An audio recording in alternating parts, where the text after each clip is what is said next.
Hello बच्चों, welcome to back my channel zero to genius two. आज हम पढ़ाने वाले हैं आपको अनसॉल्व्ड पेपर। तो जैसा कि यूपी बोर्ड परीक्षाएं नज़दीक आ रही हैं, तो उसके लिए बहुत ही इम्पोर्टेंट है ये। तो हम डेली एक एक सेट आपको पढ़ाते चलेंगे। तो आज हम लेकर आए हैं पहला मॉडल 2025 का 2025 का मॉडल पेपर लाए हैं। तो उसमें पहला क्वेश्चन ये है, केमिस्ट्री का है। पहला क्वेश्चन ये है कि निम्नलिखित में से कौन सा एल्डिहाइड है।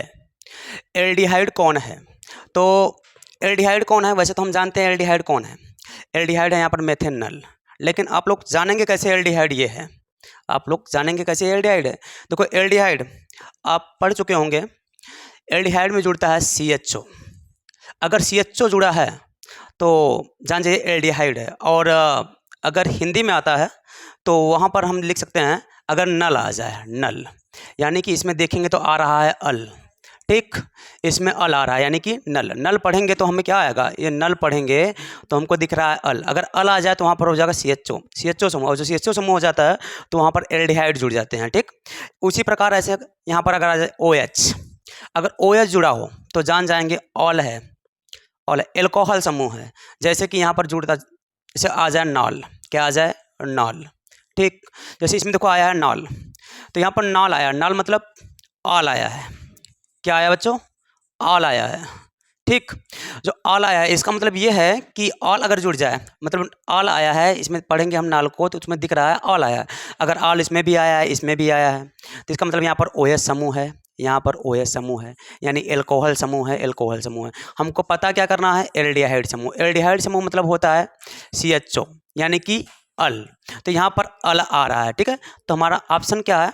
अल, ऑप्शन नंबर बी। ओके, अगले क्वेश्चन की ओर चलते हैं। अगला क्वेश्चन है कि H2SO4 के जली विलयन में, H2SO4 के जली विलयन का pH मान है। H2SO4 के जली विलयन का pH मान पूछा है बच्चों। आप जानते हैं कि pH मान जो होता है, pH मान जो होता है, अगर वो 7 से कम है, 7 से कम है तो होगा अम्ली, तो होता है अम्ली, ठीक है। और अगर 7 है तो होता है उदासीन, उदासीन, ठीक। और अगर 7 से ज़्यादा है, pH मान 7 से ज़्यादा है, 7 से ज़्यादा है तो होता है वो क्षारी, ठीक। वो होता है क्षारी। तो यहाँ पर हमको तो अंक तो दिया नहीं है, pH मान तो दिया नहीं है, pH मान दिया नहीं है। अगर pH मान दिया होता तो हम पता कर लेते, अगर 7 से कम है तो हम जान जाते कि ये क्या है? अम्ली है। अगर 7 से ज़्यादा है तो जान जाते हैं क्षारी है, और 7 होता है तो जान जाते हैं उदासीन है। तो pH मान दिया नहीं, लेकिन हम जानते हैं कि H2SO4 जो हमारा होता है, H2SO4 ये सल्फ्यूरिक अम्ल है। क्या है? सल्फ्यूरिक अम्ल है, ठीक। और अम्ल जो होते हैं, अम्ल और अम्ल जो होते हैं, अम्ल का जो pH मान होता है बच्चों, वो 7 से कम होता है, 7 से कम होता है। ओके, तो H2SO4 हमारा क्या है? एक प्रकार का अम्ल है जिसे हम सल्फ्यूरिक अम्ल के नाम से जानते हैं। और अम्ल जो होते हैं उसका pH मान 7 से कम होता है, ठीक। क्योंकि अम्ल का pH मान 7 से कम होता है बच्चों, ठीक।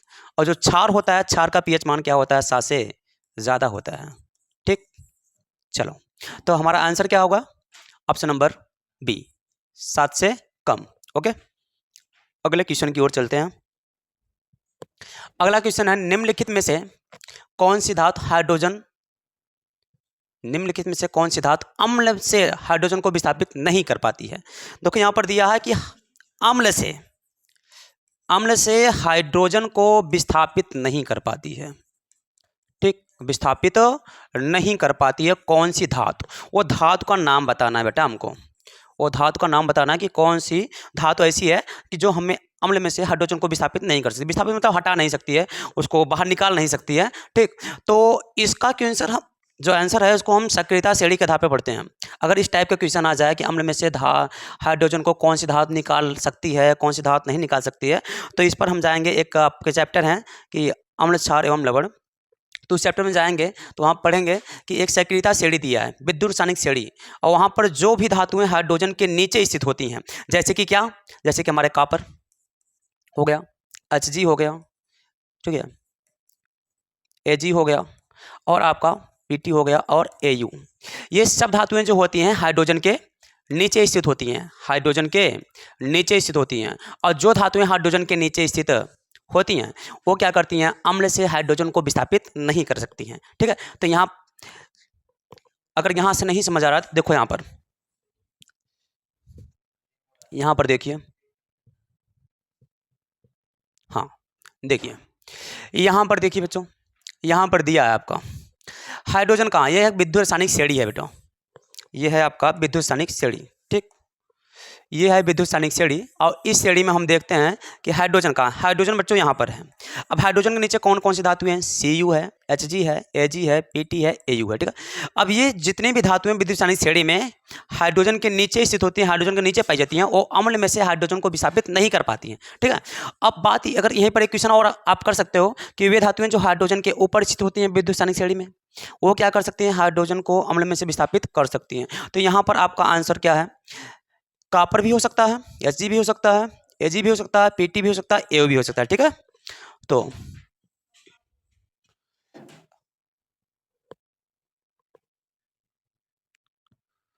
तो आपका आंसर क्या होगा बच्चों, आंसर क्या होगा, हाइड्रोजन के नीचे कौन कौन सी धातुएं थी, कॉपर थी, Hg थी, Ag था और आपका Pt था और आपका Pt था, Pt प्लेटिनम। ठीक है, Au। ठीक है, ये थे। तो इसमें से ऑप्शन कौन है, देखो Fe है नहीं है, जिंक है नहीं है, Mg है नहीं है, Cu है। तो ऑप्शन नंबर सी आपका क्या है, करेक्ट Cu। ठीक, चलो चलते हैं अगले क्वेश्चन की ओर। हाँ, अगला क्वेश्चन क्या है, निम्नलिखित में से कौन सा एक भौतिक परिवर्तन नहीं है। देखो यहाँ पर पूछा है भौतिक परिवर्तन नहीं है, भौतिक परिवर्तन कौन कौन से नहीं है। तो बच्चों एक बार हम बता दें आपको कि जो जल होता है, जल के क्वथनांक पर जलवाष्प बनना, मतलब जल जो होता है, जल का जो होता है जमना, जल का जमना, यानी कह सकते हो बर्फ बनना। ठीक है, बर्फ बनना। ओके बच्चों, और फिर क्या होगा, बर्फ का पिघलना, बर्फ का पिघलना।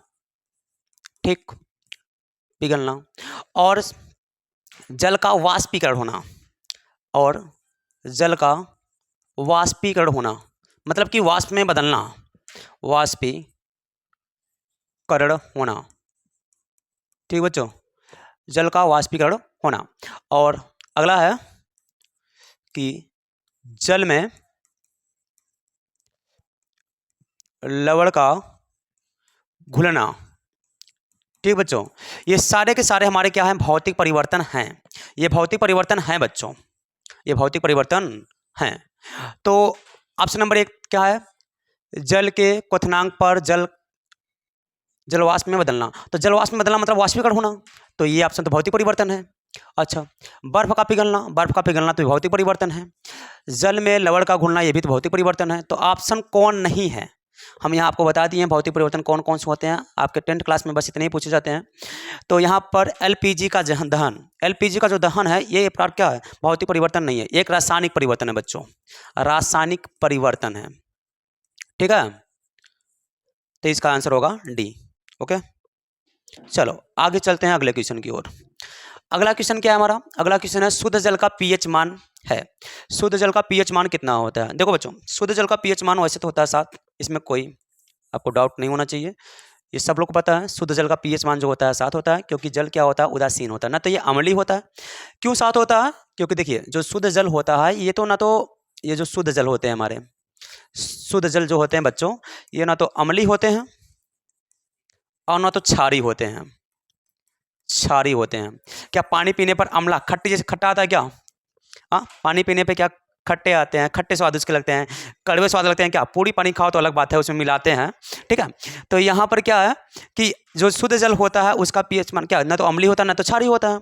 तो ना तो उसका पीएच मान 7 से कम होगा ना तो 7 से ज़्यादा होगा, तो क्या होगा 7 होगा, क्योंकि ये उदासीन होते हैं। तो यहाँ पर एक क्वेश्चन आपका और बन गया कि शुद्ध जल क्या होता है, उदासीन होता है, इसलिए इसका पीएच मान क्या होता है, 7 होता है। ठीक है बच्चों, चलो समझ आया। अब अगला क्वेश्चन की ओर चलते हैं। अगला क्वेश्चन है बहते हुए रक्त को रोकने के लिए उपयोगी यौगिक है। देखिए बहते हुए रक्त को, जैसे आपको कहीं पर कट जाए तो थोड़ा बहुत कट जाए, बहुत ज़्यादा नहीं, बहुत ज़्यादा कट जाए तो आपको डॉक्टर के पास जाना पड़ेगा। तो थोड़ा बहुत अगर कट जाता है आपको, कहीं पर ब्लड से लग जाए, थोड़ा भी कट जाए, तो वही बताया गया है कि बहते हुए रक्त को रोकने के लिए उपयोगी यौगिक है। तो खाने वाला सोडा ऑप्शन नंबर है, नौसादर जी है, NaCl, नौसादर मतलब NaCl बेटा, NaCl, ठीक है, नौसादर, ठीक है। धावन सोडा मतलब धोने वाला सोडा आपका जो है, ये धोने वाला सोडा जो आपके घर पे धोते हो आप, ठीक है। और ये खाने वाला सोडा मतलब बेकिंग सोडा बेटा, बेकिंग सोडा इसे हम बोलते हैं, बेकिंग सोडा बेटा, ठीक है। जो हम नाते हैं, कचौड़ी उचौड़ी में नाते हैं तो वो नरम हो जाती है, ठीक है। तो ये जो बेकिंग सोडा है, ये क्या है, ये तो नहीं होगा क्योंकि उसको हम खाने में उपयोग करते हैं। धावन सोडा मतलब धोने वाला सोडा होता है, इसको तो हम बहते हुए रक्त में जोड़ देते हैं। NaCl नमक, इसको भी तो हम खाने में उपयोग करते हैं, नहीं। तो बचा ऑप्शन क्या हमारा, बचा ऑप्शन फिटकरी। तो फिटकरी जो है इसका उपयोग हम बहते हुए रक्त में कर सकते हैं। उम्मीद है आप लोग को आ गया होगा। तो चलते हैं अगले क्वेश्चन की ओर।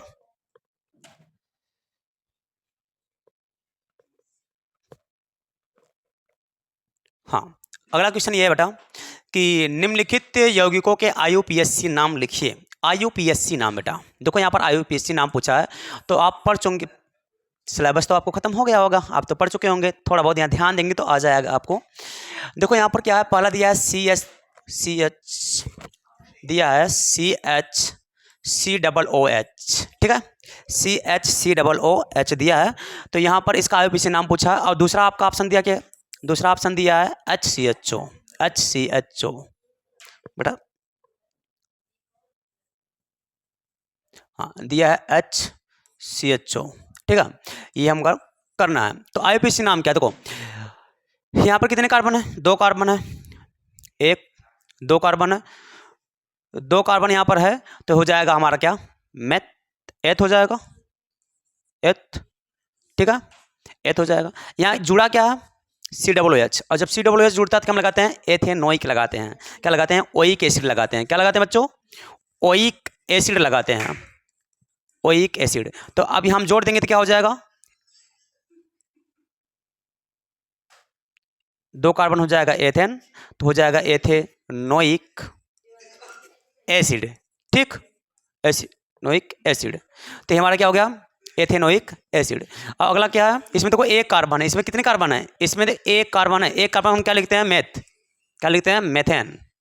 1 कार्बन है तो क्या लिखते हैं, मेथेन, ठीक है। और यहाँ पर क्या हो गया, CHO जुड़ा है, CHO समूह जुड़ा है तो लगाएंगे अल, तो हो जाएगा मेथेनल। क्या लगाते हैं सर इसमें, अल जोड़ते हैं बच्चों, अल, तो ये जोड़ेंगे तो क्या हो जाएगा, मेथेनल। तो इसका IUPAC नाम क्या है, मेथेनल, और इसका IUPAC नाम क्या है, एथेनोइक एसिड। ये तो समझ आ गया। तो अब चलते हैं अगले नेक्स्ट क्वेश्चन की ओर। चलो, दिया है बेकिंग सोडा बनाने की एक विधि तथा एक उपयोग लिखिए। बेकिंग सोडा बनाने की एक विधि तथा एक उपयोग लिखिए। तो ध्यान सुनिएगा, बेकिंग सोडा बनाने की एक विधि तथा एक उपयोग लिखिए। तो यहाँ पर दिया है, तो हम आओ पहले पढ़ते हैं बेकिंग सोडा बनाने की विधि, बनाने की विधि, ठीक है। देखो बनाने की विधि, बेकिंग सोडा बनाने की विधि, तो आपको हम समझा देते हैं, देखिए पहले समझा देते हैं। देखो यहाँ पर क्या है, Na2CO3, इसे हम बोलते हैं सोडियम कार्बोनेट, सोडियम कार्बोनेट, ठीक है, कार्बोनेट प्लस H2O, मतलब ये हो गया जल आपका, ठीक है, प्लस CO2, प्लस CO2 मतलब carbon dioxide, carbon dioxide, ठीक है। जब ये क्रिया करेगा तो क्या बना लेगा बच्चों, ये बना लेगा आपका, जब ये क्रिया करेगा तो क्या बना लेगा, बेकिंग सोडा, यानी कि खाने वाला सोडा, 2NaHCO3, ठीक है। तो हम इसका डिफिनीशन कैसे बोलेंगे, डिफिनीशन देखो क्या है, देखो अगर कोई चीज़ जल से क्रिया कर रहा है तो जलीय विलयन कहते हैं। देखो क्या कहेंगे, सोडियम कार्बोनेट के जलीय विलयन में, जल से क्रिया कर रहा है तो जलीय विलयन लगा सकते हैं हम, बोलेंगे सोडियम कार्बोनेट के जलीय विलयन में कार्बन डाई गैस प्रवाहित करने पर क्या बनता है हमारा, बेकिंग सोडा का निर्माण होता है। बेकिंग सोडा का निर्माण होता है। तो हमारा डिफिनेशन क्या हो जाएगा बच्चों? डिफिनेशन हमारा हो जाएगा, देखिए डिफिनेशन हमारा क्या हो जाएगा? डिफिनेशन हो जाएगा जब सोडियम कार्बोनेट Na2CO3 के जलीय विलयन में कार्बन डाइऑक्साइड मतलब कि CO2 कार्बन डाइऑक्साइड गैस प्रवाहित की जाती है, गैस प्रवाहित की जाती है तो बेकिंग सोडा का निर्माण होता है। बेकिंग सोडा मतलब NaHCO3। बेकिंग सोडा का निर्माण होता है, निर्माण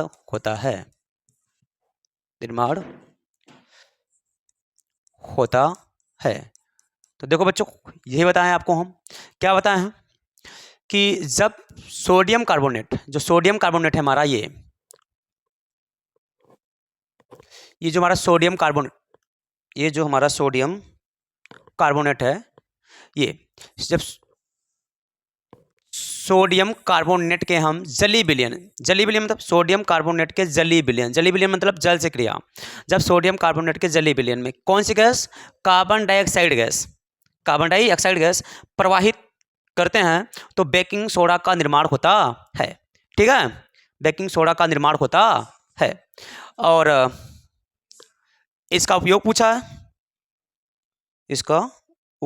है, बच्चों। तो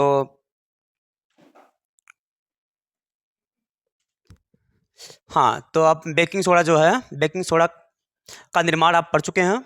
अब बेकिंग सोडा कैसे होता है, तो कोई रिएक्शन सहित लिखेंगे, परीक्षा में एग्जाम में अच्छा नंबर मिलेगा आपको। तो आपको डिफिनेशन वाले लिखना है, उसके बाद आपको क्या लिखना है? रिएक्शन लिखना है, जिससे आपको अच्छा नंबर। देखो जितने भी अगर रिएक्शन वाली चीज़ें केमिस्ट्री में आती हैं तो आप उस रिएक्शन परिभाषा को लिखिए, उसके बाद फिर रिएक्शन को भी लिख दीजिएगा। ठीक है, समीकरण लिख कर आइए, इससे अच्छे नंबर मिलते हैं बच्चों। चलो, अब पूछा क्या आपका? उपयोग पूछा, बेकिंग सोडा का उपयोग भी पूछा है एक। चलो आप पढ़ लेते हैं एक उपयोग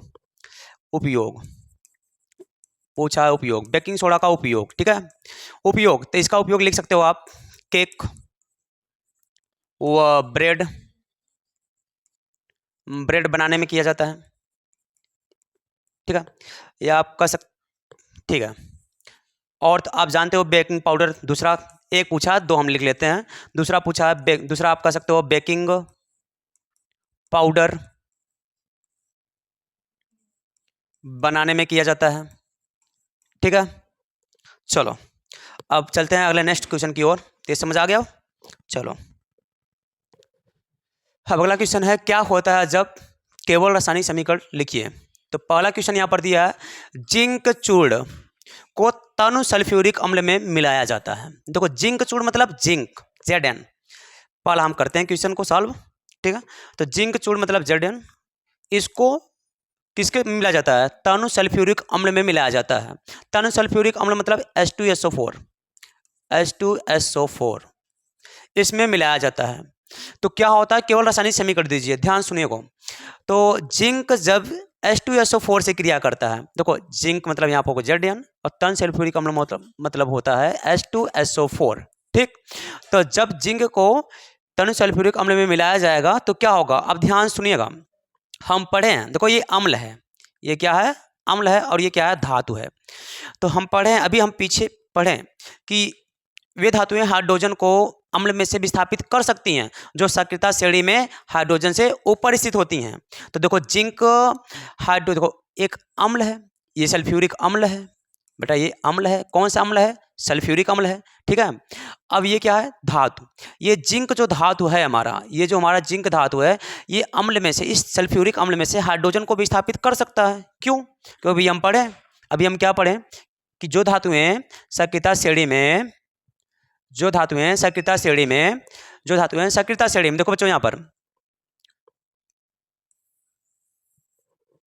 ठीक है।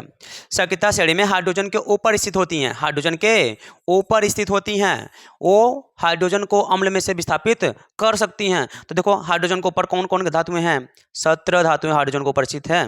तो जिंक भी है क्या इसमें, हाँ देखो यहाँ जिंक भी हाइड्रोजन के ऊपर ही स्थित है। ठीक है, तो जिंक क्या कर सकता है बताओ बच्चों, तो जिंक क्या कर सकता है, आपका जो जिंक है वो क्या कर सकता है, वो अम्ल में से हाइड्रोजन को विस्थापित कर सकता है, विस्थापित कर सकता है। ठीक है, और जब कर सकता है तो आपका इक्वेशन क्या बन जाएगा, तो आपका इक्वेशन बन जाएगा, आपका इक्वेशन क्या बन जाएगा बच्चों, तो आपका इक्वेशन बन जाएगा कि जब ये विस्थापित कर देगा तो ये क्या होगा, जिंक इसके SO4 के साथ जुड़ जाएगा, तो हो जाएगा ZnSO4 और हाइड्रोजन चला जाएगा बाहर, तो हो जाएगा H2 बाहर। संतुलित है, देख लीजिए एक जिंक है इस पर, उस पर भी एक जिंक है, इस पर क्या है 2 हाइड्रोजन है, उस पर भी 2 हाइड्रोजन है, एक सल्फर है, एक सल्फर, 4 ऑक्सीजन 4 ऑक्सीजन, सही है। चलिए अब चलते हैं अगला क्वेश्चन की ओर।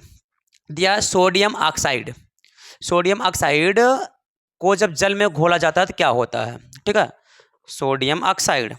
तो एक बार हम बना लेते हैं सोडियम ऑक्साइड। देखिए ये सोडियम जो होता है, सोडियम संयोजकता होती है 1 और ऑक्साइड मतलब ऑक्सीजन संयोजकता होती है 2, तो ये इससे क्रिया करेगा तो क्या बनाने लगा Na2, इसका होगा तो O, तो मतलब सोडियम ऑक्साइड का सूत्र क्या आ गया Na2O। ठीक है, Na2O। तो हम तो सोडियम ऑक्साइड का सूत्र हो गया Na2O। अब कह रहा है जल से क्रिया करेगा, जल मतलब H2O, जल से क्रिया करेगा तो क्या बनेगा बच्चों, जल से क्रिया करेगा तो क्या बन जाएगा, बन जाएगा NaOH, क्या बन जाएगा NaOH। लेकिन सही है सोडियम हाइड्रा ऑक्साइड, देखिए इसका नाम क्या है, इसका नाम है सोडियम ऑक्साइड, ऑक्साइड। ठीक, इसका क्या यह जल है, ठीक है, ये क्रिया किया क्या बना लिया सोडियम हाइड्रोक्साइड, OH जुड़ता है तो हम क्या बोलते हैं हाइड्रोक्साइड। ठीक है, लेकिन ये बस देख लीजिए संतुलित है कि नहीं, इस पर 2 Na है, उस पर भी 1 Na है, इस पर 2 ऑक्सीजन है, एक यहाँ एक यहाँ, उस पर 1 ऑक्सीजन है, इस पर 2 हाइड्रोजन है, मतलब इस पर सब क्या है 2-2 हैं, ऑक्सीजन भी 2, हाइड्रोजन भी 2 और सोडियम भी 2, और उस पर सब 1-1 हैं, तो आगे 2 से मल्टीप्लाई कर दो, हो गया ना 2 sodium 2 sodium 2 oxygen 2 oxygen 2 hydrogen, सही है। अब इसे नोट कर लीजिए। चले अब चलते हैं अगले क्वेश्चन की ओर। ठीक, अगला क्वेश्चन क्या है, हाँ निम्नलिखित अपक्रियाओं को उदाहरण सहित समझाइए। दिया संकलन अपक्रिया और दूसरा दिया प्रतिस्थापन अपक्रिया बच्चों। तो आओ हम पढ़ते हैं संकलन अपक्रिया। ठीक है बच्चों, हम पढ़ते हैं संकलन अपक्रिया, हम पढ़ते हैं संकलन अपक्रिया, आओ पढ़ते हैं। तो पहला हमारा है संकलन अभिक्रिया, संकलन अभिक्रिया। देखो संकलन अपक्रिया को हम संयोजन अपक्रिया भी कहते हैं, क्या कहते हैं, इसे हम संयोजन या योगात्मक, इसे हम संयोजन, इसे हम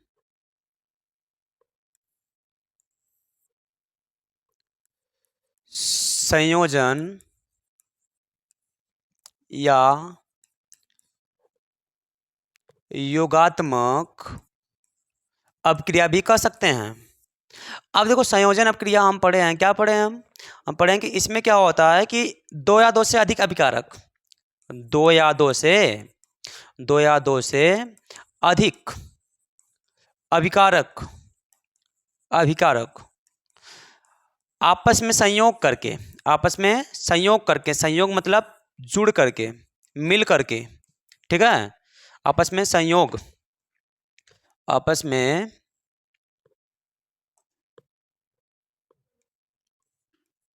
संयोग करके, जब 2 या 2 से अधिक अभिकारक या अणु या परमाणु या यौगिक क्या होते हैं आपस में संयोग करके केवल एक उत्पाद बनाते हैं, केवल कितना, केवल एक उत्पाद बनाते हैं, केवल एक उत्पाद बनाते हैं तो उसे हम क्या कहते हैं? संयोजन अपक्रिया, संकलन अपक्रिया कहते हैं बच्चों।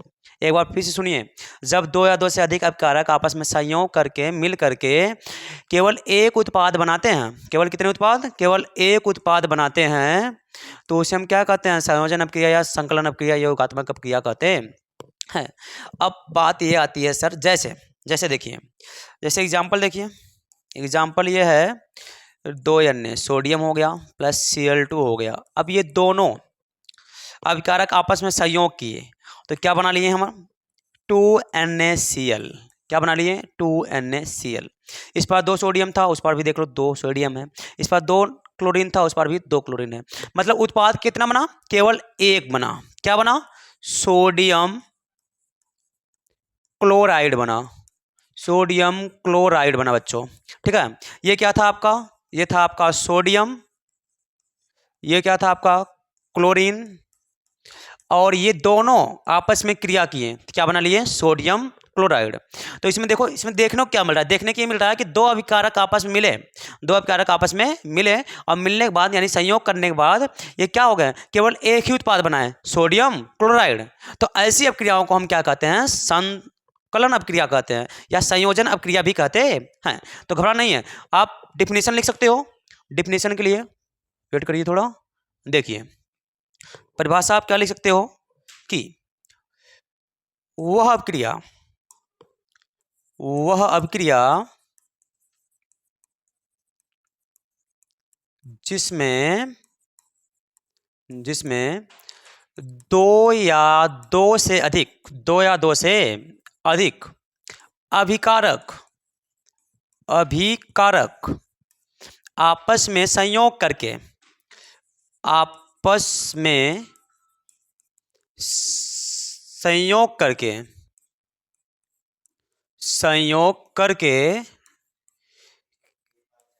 केवल एकल उत्पाद, एकल मतलब बच्चों होता है एक, एकल मतलब क्या होता है? एकल मतलब एक, एकल उत्पाद का तो यानी एक पदार्थ, एकल उत्पाद का निर्माण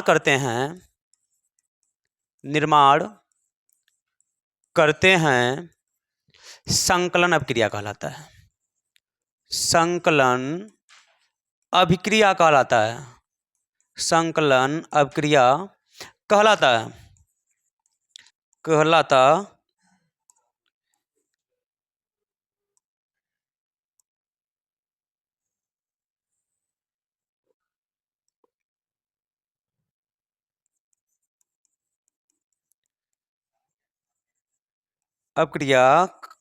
है।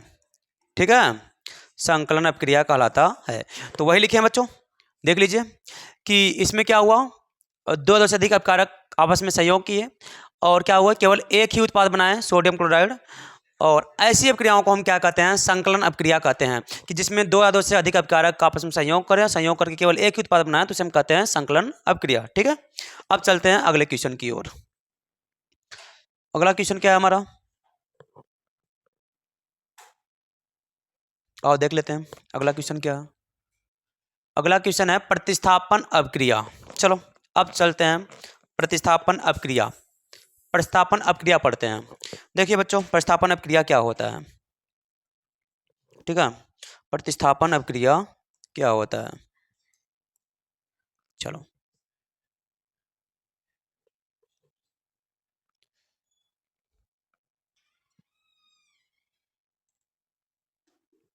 चलो अब पढ़ते हैं हम प्रतिस्थापन अपक्रिया क्या होता है।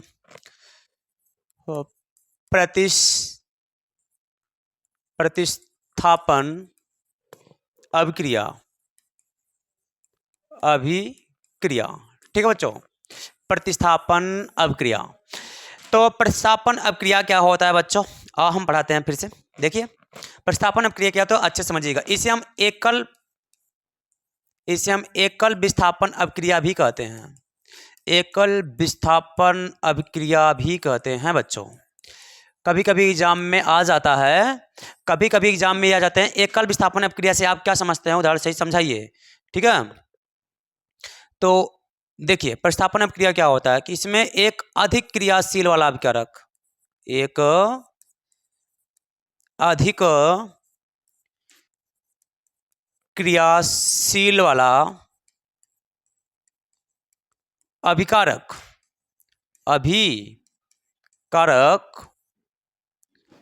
क्या करता है?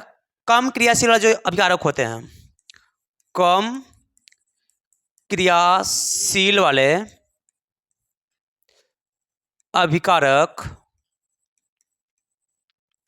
के जो यौगिक होते हैं, के यौगिकों, कम क्रियाशील वाले अभिकारक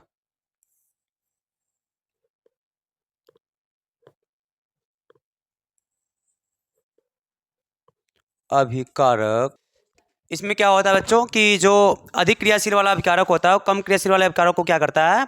उसके स्थान से हटा देता है और उसका स्थान स्वयं ग्रहण कर लेता है। ठीक है, जैसे देखो एग्जाम्पल देखिए, जैसे देखिए ZN प्लस CuSO4।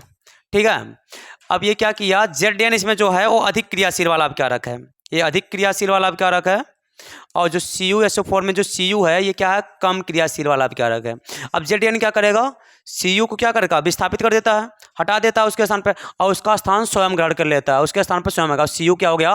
विस्थापित हो गया। ऐसे देखो यहाँ पर Fe, जैसे हम लिखते हैं Fe प्लस CuSO4।